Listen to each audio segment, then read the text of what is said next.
Assalamualaikum warahmatullahi wabarakatuh guys. Welcome back to my channel. So as usual, saya mendoakan siapa yang menonton video saya ni semuanya dalam keadaan sihat sejahtera, dan semoga kita semua dilimpahkan rezeki yang seluas-luasnya. Amin amin ya rabbal alamin. Okay guys, today kita nak continue nak review mini GT guys. So ada video sebelum ni, ada teaser sikit lah on this mini GT Bugatti Vision. So today kita nak unboxing. So tak nak buang masa lagi, jom kita unboxing. So plastik dia saya dah buka dah ni. Okay, so to make it fast, so this is the first casting for Bugatti Vision for mini GT.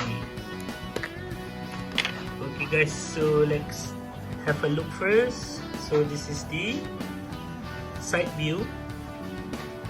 So at first, this car, the real car lah, bukan diecast dia lah, was revealed in 2015 at Frankfurt Motor Show. Lepas sebulan aja dia reveal dia punya concept car. Lepas tu dia keluar terus dengan kereta yang betul lah. So kereta yang betul dia ada satu biji je ada kat dunia ni. Okay, so dia is single seater punya concept car at that particular time. So this Bugatti Vision ni is inspired daripada, saya ada contoh ni, Bugatti Chiron. Okay, so they inspired from this car, and then they keluar this Bugatti Vision. Okay, so this particular car, yang real car, is mid-engine and dia all-wheel punya drive.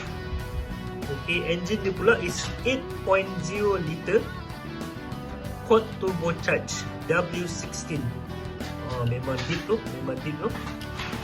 So transmission dia pula is 7 speed, and then dia punya body structure semua is carbon fiber. So kalau kita tengok this diecast pun memang nampak lah, memang nampak dia punya carbon fiber punya features lah. Okay, so dia datang juga dengan LMP1 style shark fin. Okay,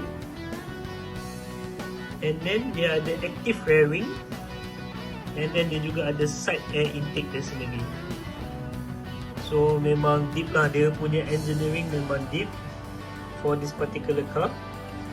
So memang this particular diecast pun is memang fantastic lah, memang nice guys. Okay, so that's all for me today. So harap you guys like it, and seperti biasa, jangan lupa tekan button like, share and also subscribe. Okay guys, thank you very much. Assalamualaikum warahmatullahi wabarakatuh.